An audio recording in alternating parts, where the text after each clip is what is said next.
Welcome to Celebrate Michigan. I'm Kevin King. I'm Christy Derry. Books have a way of transporting you from yourself and into the lives of others. In memoirs, especially the good ones, you are transported right into the life of the author. Our next guest has done just that in her first memoir, The Way Back Room. We would like to welcome Mary Minock to Celebrate Michigan. Thank you so much for joining us today, Mary. Now, this book starts from an early childhood and goes all the way up into your adulthood. Was it difficult for you to decide where to stop and where to begin and where to stop? Well, it wasn't too difficult, but it basically goes from childhood up to around age 18, and then there's an epilogue. And it was kind of liberating in that I'm old enough now that I could go all the way up till 18 and didn't violate my own privacy. I certainly told a lot of, from my earlier years. Now, nowadays, your mother would have been diagnosed as a hoarder, but in the 1950s, that wasn't really talked about, and you explain a lot about that in your book. Can you tell us a few of the realities that meant for you? Well, in the 50s, and my mother was actually older, she was more of a 1940s kind of person, or 1930s actually.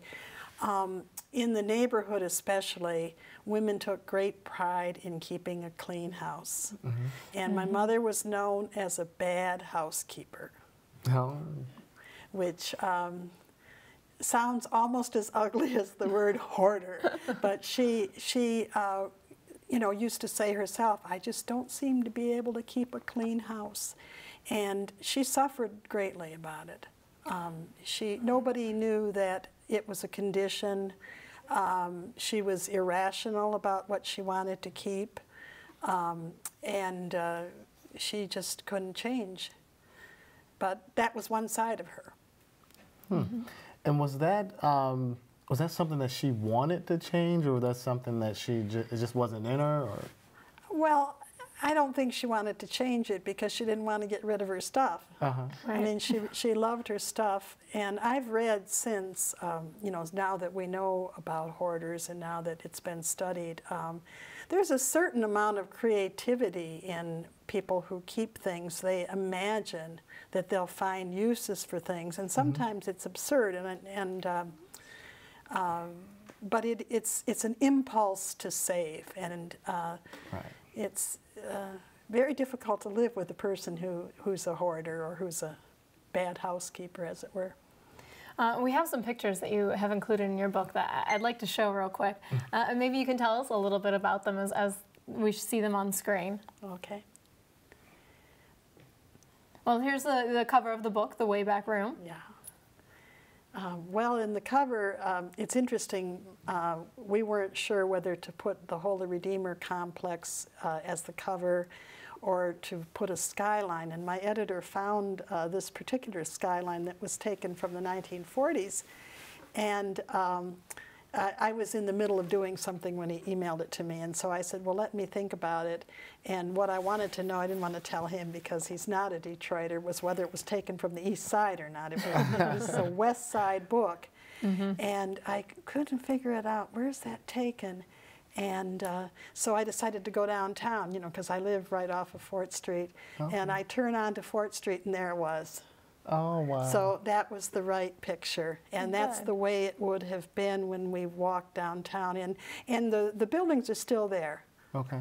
Some of them are hidden, but it's basically the same. This is a picture of my mother and me as a baby and my older sister who was 6 years older than me. This is taken in the backyard. Another picture? This is a picture of my father and me. This is the only picture of my father and me just together.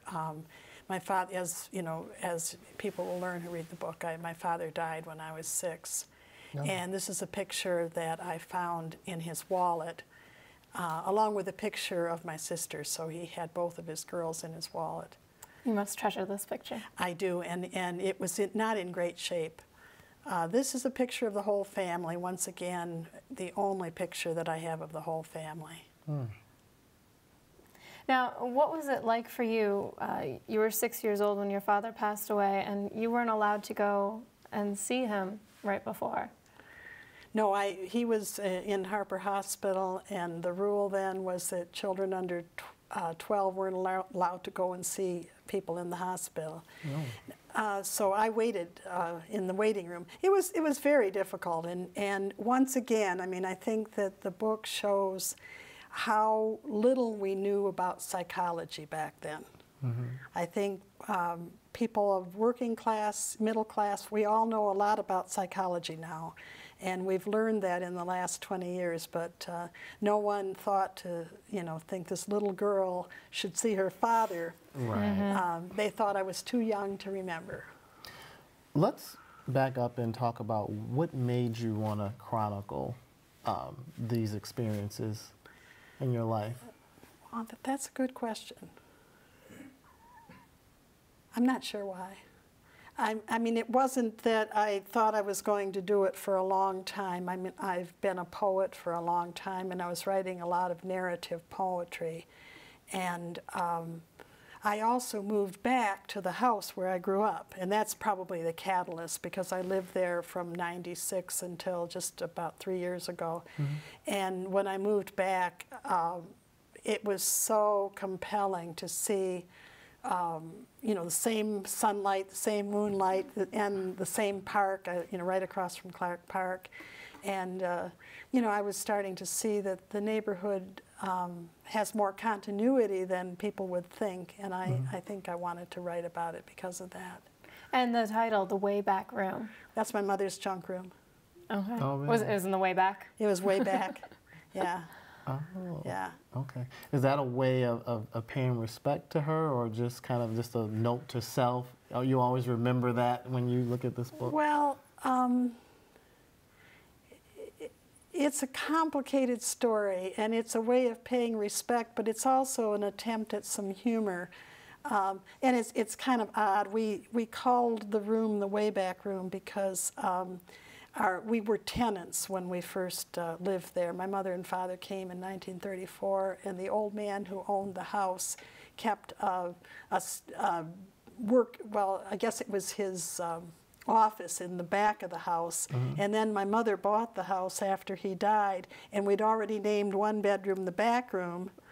So then we had an extra room, and the only thing we could think of was to call it the Wayback Room. Oh, that's great. And we're going to take a short break, okay. but when we come back, we're going to talk more with author Mary Minock. Stay tuned. We'll be right back.